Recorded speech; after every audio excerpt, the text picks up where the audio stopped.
조금 웃기는 얘기를 좀 해드리면 어이가 없는데요. 그거 아세요? 여기 보이시나요 지금? 여기 보이세요? 대한민국 위에 중국의 헤이루장성 위에 있는 러시아 여기 유대인 자치구입니다. 여기 살던 유대인들을 싹 다 여기로 보내려고 했었어 스탈린이. 어이가 없죠? 왜 여기로 보내려고 했겠느냐 이 말이야.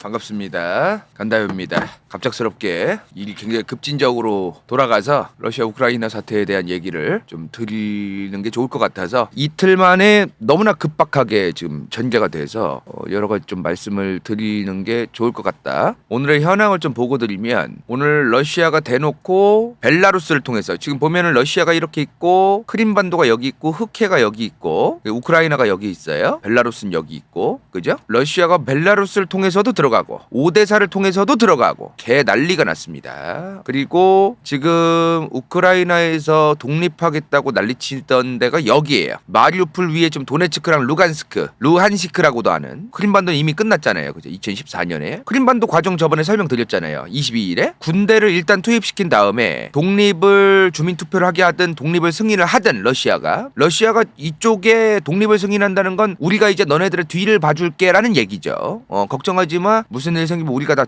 도와줄게라는 얘기지. 이런 거를 통해서 이제 크림반도가 자연스럽게 합병되지 않았습니까? 러시아에? 자연스럽진 않죠. 굉장히 부자연스럽긴 하지만 어찌되었든 그렇게 합병이 됐잖아요. 요 정도로 끝낼 줄 알았는데 굉장히 강하게 나가요 지금. 우크라이나 수도 키예프에도 지금 막 들어가고 있고 엄청 강하게 지금 나가고 있습니다. 그죠? 믿기지가 않았어요 처음에는. 아니 지금 2022년에 저렇게 대놓고 쳐들어간다고? 지금 푸틴이 저렇게 대놓고 쳐들어가는 거의 명분이 뭐죠? 자국민 보호입니다. 우크라이나에 러시아가 쳐들어간 건데 무슨 또 자국민 드립을 치지? 여기서 우린 이걸 알고 가야 돼요. 러시아가 자신만만한 게 있는 겁니다.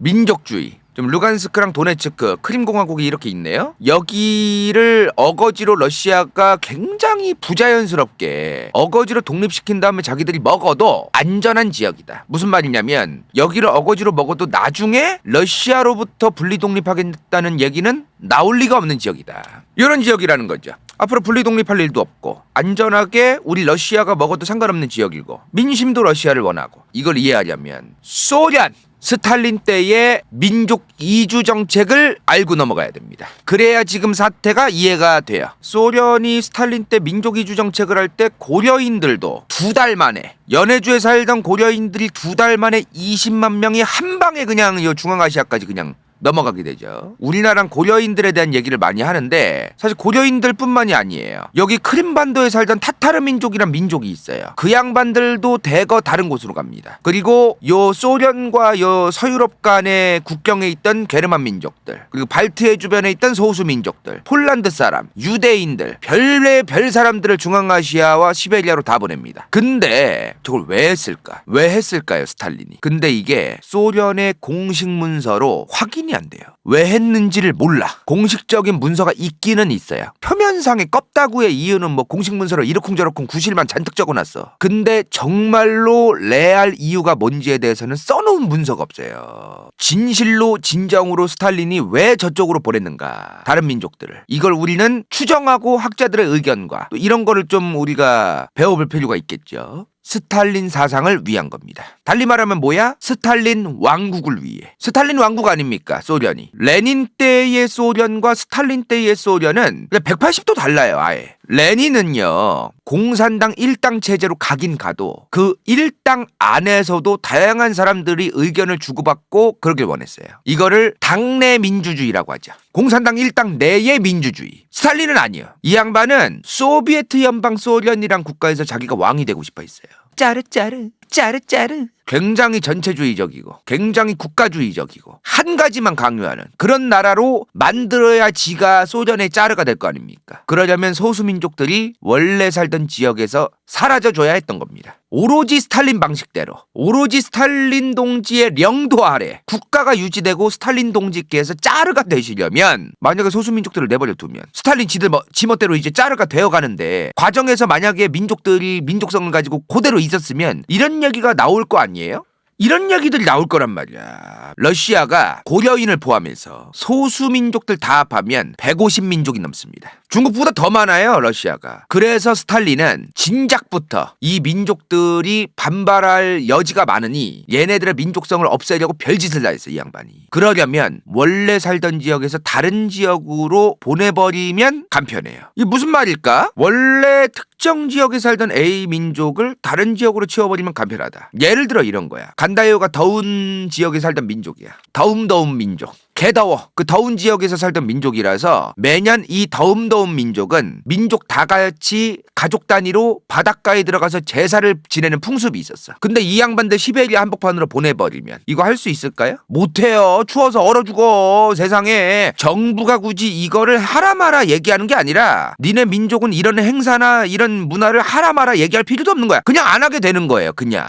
그러려면 다양한 소수민족들을 원래 살던 지역에서 다른 데로 보내버리는 게 좋은 겁니다. 특히나 국경 지역에 있는 소수민족, 국경 지역의 소수민족이나 러시아의 민족주의랑 반대되는 어떤 특정 다른 민족들이 살면 피곤한 일이 한두 개가 아니야. 러시아 국경에 여기에 소수민족이 많다고 치자고요. 러시아 안에 러시아 민족이 아니라 그냥 독일인, 에스토니아인, 노르웨이인, 아니면 뭐 미국인 아니면 뭐 이탈리아인, 프랑스인 이런 사람들이 이 러시아 국경에 많이 산다고 치자. 인구가 점점 늘어나 이 양반들이 만약에. 그럼 무슨 일이 일어날까요? 우리 갈라서겠다 러시아 같다 꺼져라 왜 우리한테 자치권 안 주냐 왜 우리한테 이래라 저래라 하냐 우리 민족들한테 왜 러시아 니네 정부가 뭔데 지랄하냐 별일 다 일어나는 거야 막. 동시에 다른 서방 진영 국가가 미국이 너네들 민족들 너무나 불쌍하네 우리가 도와줄까 이런 일이 발생할 수도 있겠죠. 옛날이었으면. 물론 지금은 좀 어려울 수도 있겠지만 중국이 지금 신장 위구르 쪽에서 무슨 짓을 하고 있죠? 위구르족들보다 한족 인구가 많아지게 하려고 난리를 치고 있죠. 이거랑 똑같은 짓을 소련이 합니다.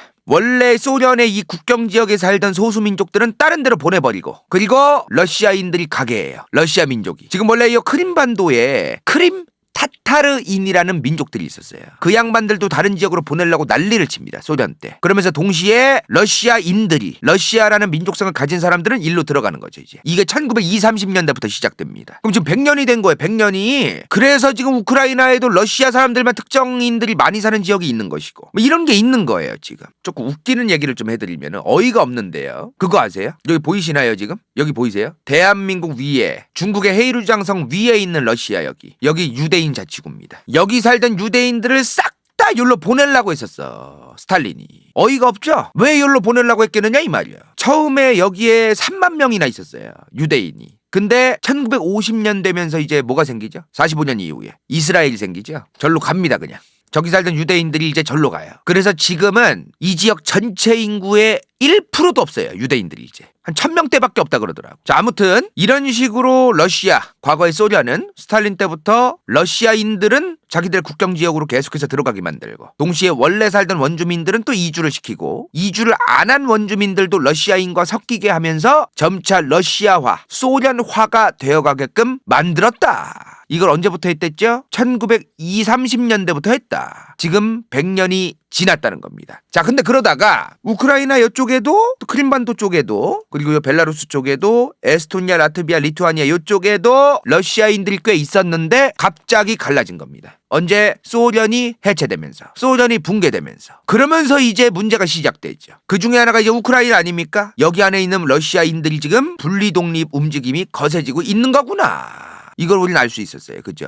아까 처음에 봤던 루간스크와 도네츠크 인민공화국 요쪽 저번에 2월 22일에 말했듯이 이런 사람들이 갑자기 우리 독립할래라고 하진 않죠. 뭔가 선동에 구실이 있어야 돼. 구실이. 저번에 말했다시피 우크라이나가 불필요한 짓을 했다. 이 우크라이나 동부 쪽에요. 러시아의 국적을 가진 노동자나 사람들이 수십만 명 살고 있습니다. 지금 푸틴이 우크라이나에 개입하면서 뭔 얘기를 했어요? 자국민 보호. 명분이 있기는 있어요 이게. 왜냐면 실제로 우크라이나 내에 수십만이 넘는 러시아 국적을 가진 사람이 있거든요.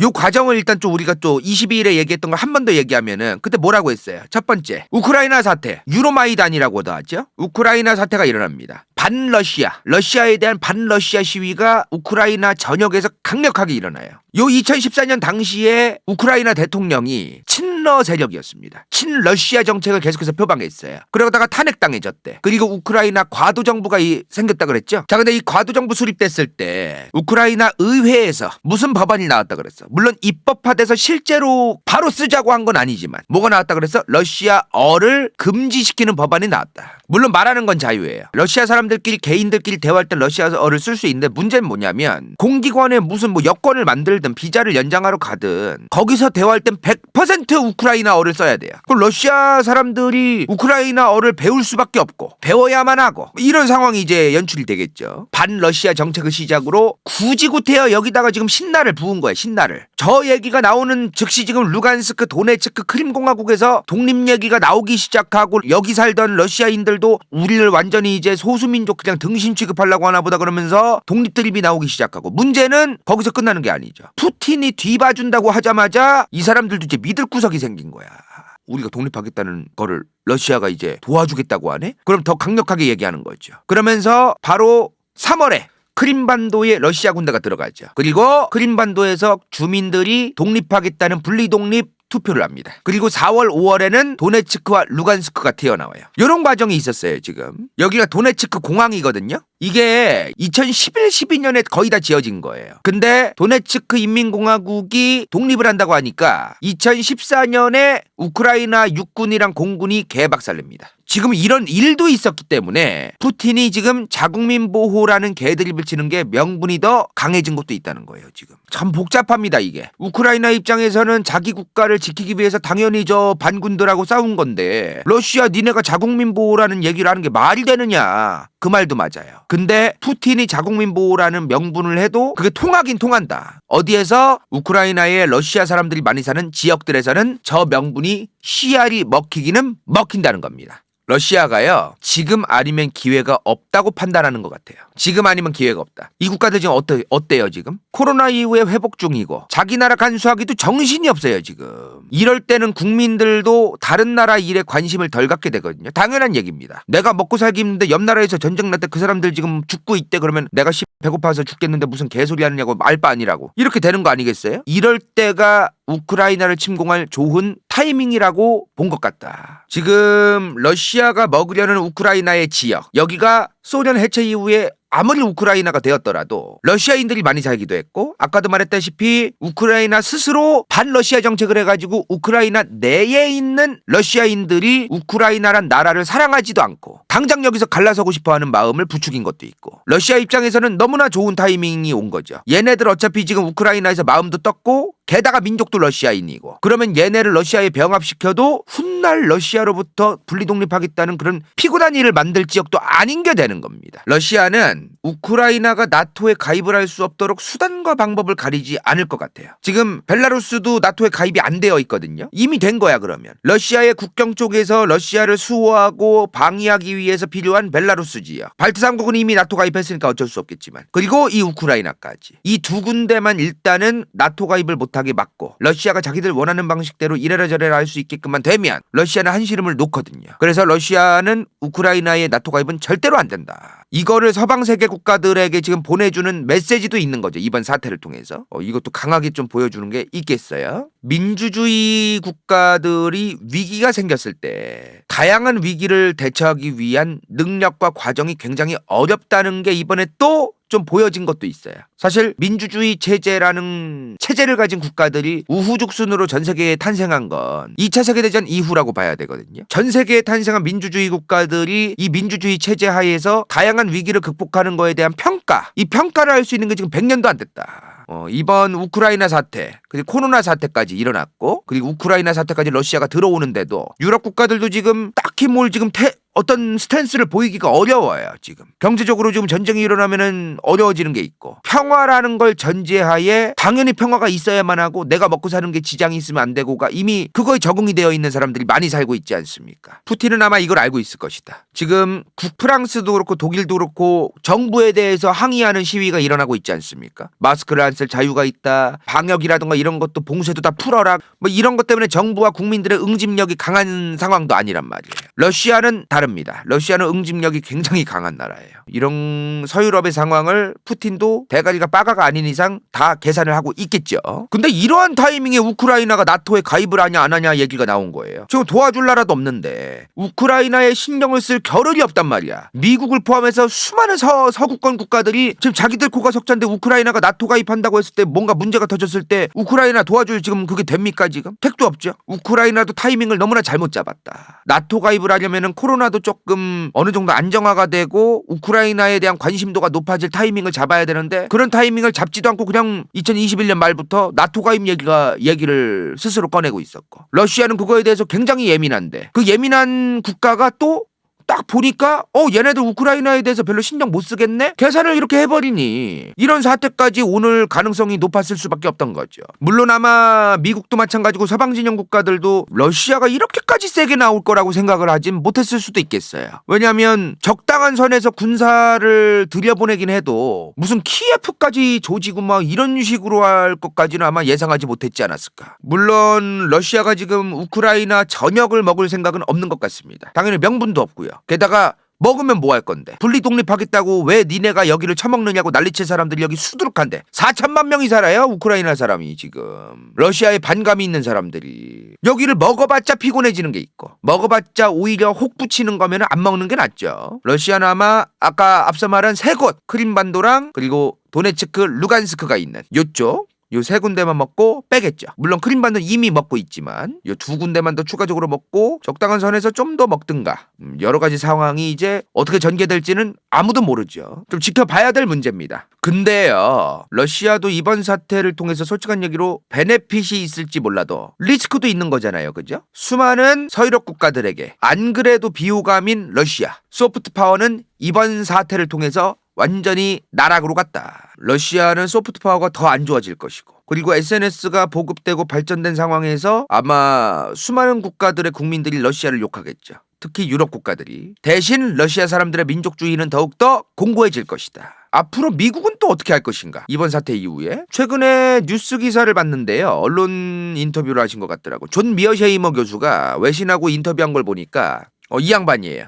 이 양반. 정치학에서는 굉장히 중요한 국제정치학자인데 존 미어쉐이머 교수가 외신하고 인터뷰한 걸 보니까 미국이 중국을 견제하기 위해선 오히려 러시아랑 친해져야 된다. 이런 얘기를 했어요. 근데 만약에 이 타이밍에 미국이 러시아랑 친해진다면 미국 입장에서도 중국 견제라는 베네핏이 생기겠지만 유럽 국가들과의 관계도 별로 좋아지기 어려울 수도 있고 그리고 지금 유럽 독자적으로 경제적으로 북미든 러시아로부터 갈라서려고 독립하려고 하는 게 지금 친환경 재생에너지 시대 아닙니까? 러시아로부터도 LNG라든가 이런 거 수입에 대한 의존도를 낮추고 동시에 미국이라든가 이런 국가와 관련되어 있는 경제적인 어떤 의존성도 낮추고 그런 거를 우리가 독자적으로 탄소세를 부과하고 유럽 시장 안에서 만든 제조품보다 미국이라든가 이런 북미 지역에서 만든 제조품에 대해서 유통비가 더 많이 들고 유통 과정이 기니까 탄소세도 부과할 수 있다는 이런 거를 EU가 지금 계속하고 있지 않습니까? 이런 상황에서 굳이 구태여 미국이 러시아랑 친해져서도 안 그래도 지금 유럽이 자꾸 경제적으로 북미에 대한 의존도를 낮추려고 하는데 그런 걸 보면은 굳이 러시아랑 관계가 좋아지는 걸 미국이 선택할 것 같지는 않다. 한동안은 유럽이랑 관계를 계속해서 유지를 하겠죠. 미국도. 사실 1991년 소련 해체 이후에 미국이 러시아에 대한 안보 전략을 좀 신경을 덜 썼었어요. 지금 그냥 가장 신경 많이 쓰는 데는 중국 아니겠습니까? 아예 신경을 안 쓰는 건 아니지만 그렇다고 중국이랑 비교했을 때는 신경을 좀 덜 쓰는 느낌이 있어요. 러시아에 대해서. 왜냐하면 알아서 러시아 싫어하는 나라들이 이렇게 많거든요.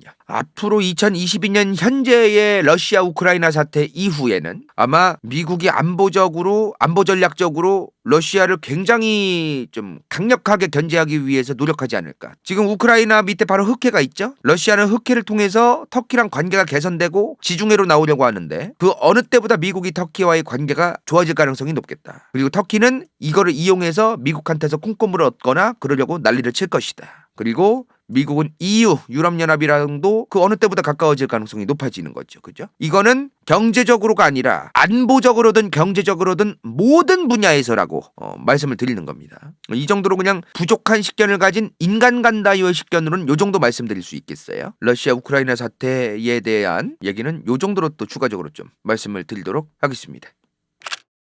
오늘이 2월 27일이죠. 지금 보면은 언론 같은 데도 보면 헬멧만 준다고 했던 독일도 미사일이라든가 이런 것도 지원한다고 하는 거 보니까 러시아와 우크라이나에 대한 거는 앞으로 계속 지켜봐야 될 것들이 너무나 많다. 변수도 너무 많고 계속 바뀐다. 함부로 앞으로 이렇게 될 것이다라고 딱 부러지게 얘기하는 거는 조금 어려울 수도 있을 것 같아요. 러시아가 원하는 거는 우크라이나가 빨리 항복하고 항복을 러시아에 유리한 조건을 담아서 항복하게 하는 이거를 만들려고 하는 것 때문에 일부러 천천히 우크라이나 사람들 많이 안 죽이면서 천천히 들어가는 거일 수도 있고 여러 가지가 있거든요. 지금 우크라이나가 생각보다 오래 버티고 있고 게다가 독일도 지금 지원을 한다고 했고 러시아가 원하는 건 명확해요. 러시아가 원하는 거는 우크라이나가 빨리 항복을 하는데 러시아가 유리하게 러시아가 원하는 방향대로 무언가를 만들고 나토 가입을 못한다는 걸 못을 박든가 중립국으로 만든다거나 우크라이나를 스위스처럼 뭐 이런 거를 이제 딱 못을 박고 이제 끝내려고 하는 건데 그게 잘 안 될 것 같다는 거지. 지금 러시아가 원하는 방향대로 우크라이나가 빨리 항복을 안 할 수도 있는 거잖아요. 그래서 좀 더 지켜보고 러시아 우크라이나 편을 나중에 뭔가 좀 결론이 나오면은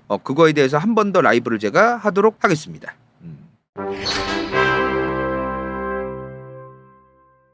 이번 영상이 볼만했다면 좋아요와 구독, 재미없었다면 이건 재밌을지도 몰라.